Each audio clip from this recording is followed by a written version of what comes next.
नमस्कार दोस्तों, बहुत बहुत स्वागत है आपका आज के इस वीडियो में। दोस्तों, आज की इस वीडियो के माध्यम से हम कुछ नया करने जा रहे हैं। हम बनाने वाले हैं एक ऐसे हेल्थ रिलेटेड वीडियोस की सीरीज जिसके थ्रू आपको अब हेल्थ रिलेटेड कोई भी डाउट नहीं रहेगा। ना तो किसी डॉक्टर पर डिपेंड होने की जरूरत पड़ेगी, ना किसी हॉस्पिटल से पूछने की जरूरत पड़ेगी। आपके जितने भी कॉमन डाउट्स है हेल्थ रिलेटेड, एक ही सीरीज के माध्यम से उन सभी डाउट्स को क्लियर किया जाएगा। फिर चाहे वो डॉक्टर की पर्ची पढ़ना हो या किसी दवाई का इफेक्ट समझना हो या और कोई हॉस्पिटल रिलेटेड सारी प्रॉब्लम्स, इस सीरीज के माध्यम से मैं आपको पूरी जानकारी देने वाला हूं। तो बने रहिए हमारे साथ और देखते रहिए इस सीरीज के एक एक वीडियोस को। दोस्तों, आज की इस वीडियो में हम डिस्कस करने वाले हैं एक ऐसे टॉपिक को जो हम सभी की प्रॉब्लम है। जब भी हम हॉस्पिटल विजिट करने जाते हैं तो हमारी अपनी पर्सनल हेल्थ प्रॉब्लम के साथ साथ में एक समस्या और आती है, और वो समस्या है डॉक्टर का प्रेस्क्रिप्शन। जब भी डॉक्टर साहब हमें दवाई लिख के देते हैं तो उसकी जो हैंड राइटिंग है वो कुछ इस प्रकार की होती है, हमें कुछ समझ में नहीं आता कि उन्होंने आखिर लिखा क्या है।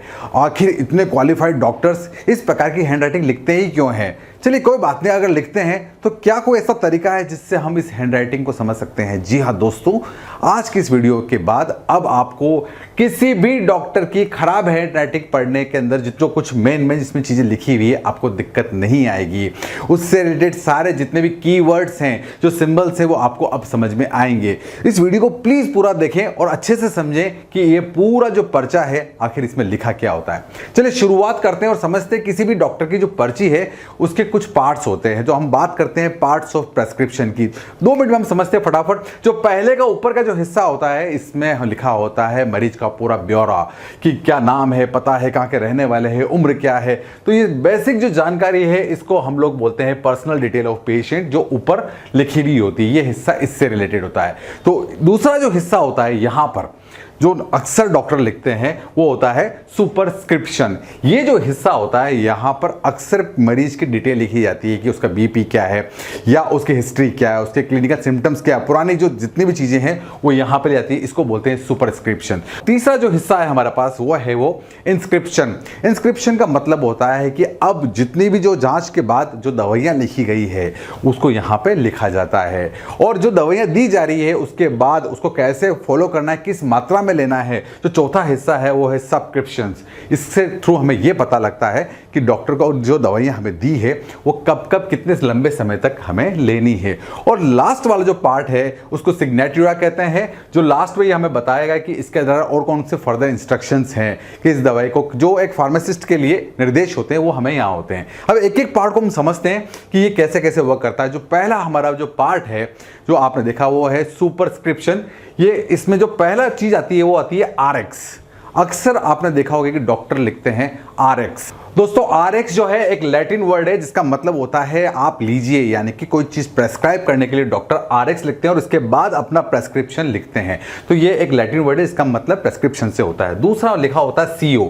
जब भी प्रेस्क्रिप्शन में यहां पर ऊपर की तरफ सुपरस्क्रिप्शन में लिखा हो CO, इसका मतलब होता है कंप्लेंट्स ऑफ। आप वहां पे बुखार के साथ गए, खांसी के साथ गए, आपको जुकाम हो रहा है, जो कुछ भी आपको हो रहा है, तो डॉक्टर CO के बाद जो चीज लिखता है उसे हम कंप्लेंट्स ऑफ कहते हैं। नेक्स्ट है HO का मतलब होता है हिस्ट्री ऑफ। आपसे पुरानी आपकी हिस्ट्री पूछी, आपको पहले जुकाम कब कब था, आपको बुखार कब कब आया था, क्या पहले कभी ये सब चीज़ें हुई है, परिवार में कोई दिक्कत हुई है।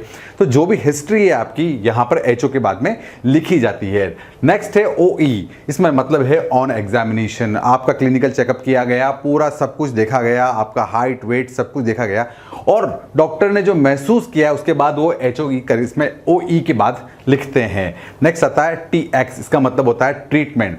अब ट्रीटमेंट क्या किया जाना चाहिए, जो आपका प्रीवियस ट्रीटमेंट है तो लिखा जाएगा इसके अंदर जो प्रीवियस TX, और अभी जो ट्रीटमेंट लिखा जाएगा उसके लिए हम लोग TX लिखते हैं। DX का मतलब होता है डायग्नोसिस। डॉक्टर बड़ा D बना के छोटा सा X लिख देते हैं, इसका मतलब होता है डायग्नोसिस यानी निदान।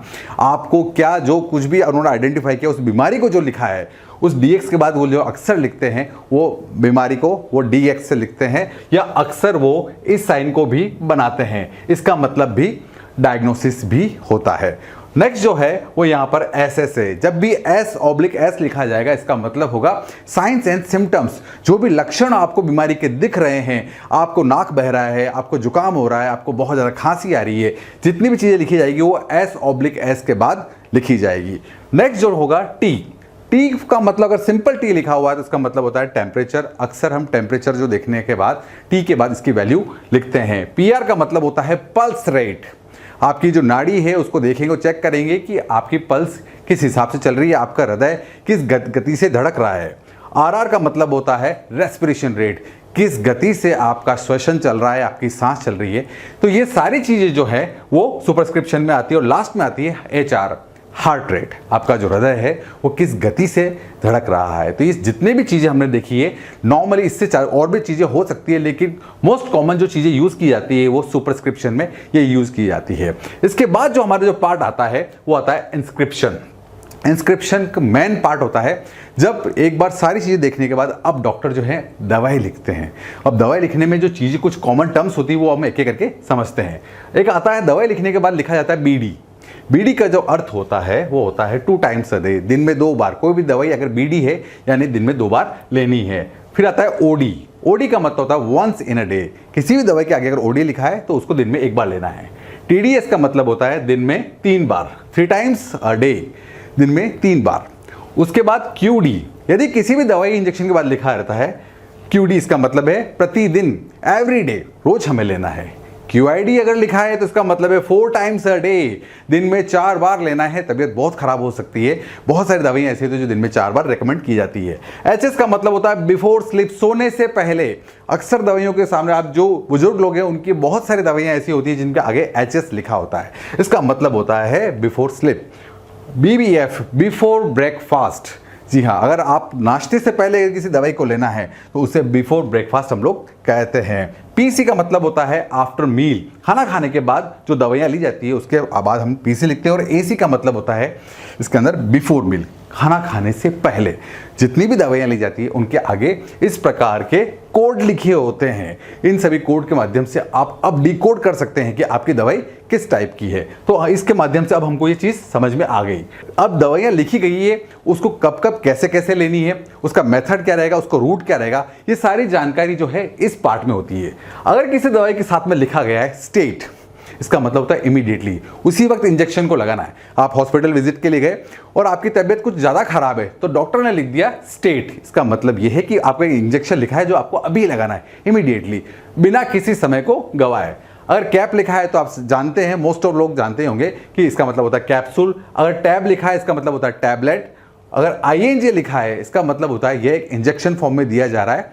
और यदि आईएम लिख दिया है, यदि आपको मसल्स में दिया जाएगा, यदि मांसपेशियों में कोई इंजेक्शन लगाया जा रहा है तो उसको हम लोग कहते हैं आईएम, इंट्रामस्कुलर इंजेक्शन। यदि आईवी लिखा है तो इसको बोलते हैं हम इंट्रावीनस इंजेक्शन, यानी कि ये आपकी धमनियों में दिया जाएगा, आपकी शिराओं में दिया जाएगा। तो जो वेन्स में इंजेक्शन दिया जाता है उसको इंट्रावीनस हम लोग कहते हैं। वीएस का मतलब होता है वाइटल साइंस, जो आपका रेस्पिरेशन रेट है, जो आपके हार्ट की रेट है, जो आपकी पल्स चल रही है, इन सभी को मिलाकर हम एक कॉमन टर्म यूज़ करते हैं, उनको बोलते हैं वाइटल साइंस, जिनसे हमें पता लगता है कि किसी व्यक्ति की तबीयत कैसी है। तो वीएस को हम वाइटल साइंस से यूज़ करते हैं। एमजी का मतलब होता है मिलीग्राम, अक्सर दवाइयों के बाद लिखा जाता है ग्राम, मिलीग्राम। 500 mg, इसका मतलब होता है 500 मिलीग्राम। तो आप इन सब टर्म्स को अब आप इस सब्सक्रिप्शन और सिग्नेचर के माध्यम से समझ सकते हैं। और मेरे हिसाब से इसमें से ऐसी कोई भी टर्म नहीं जो अब आपको कठिन लग रही होगी। अब अगला जो पार्ट है वो है कॉमन इन्वेस्टिगेशन। इन सबके साथ साथ में डॉक्टर्स कुछ इन्वेस्टिगेशंस भी आपको लिखते हैं जो अक्सर हमें कंफ्यूज करते हैं, उनको भी हम डिस्कस कर लेते हैं। यदि यूएसजी लिखा है तो इसका मतलब होता है अल्ट्रासोनोग्राफी। जब भी सोनोग्राफी टेस्ट के लिए डॉक्टर प्रेस्क्राइब करते हैं तो यूएसजी साथ में लिख देते हैं, इसका मतलब सोनोग्राफी से होता है। जब भी डॉक्टर लिखते हैं CXR, इसका मतलब होता है चेस्ट एक्सरे। आपको आपने जो छाती का एक्सरे करवाना होगा और इसके लिए आपको रेकमेंड किया गया है।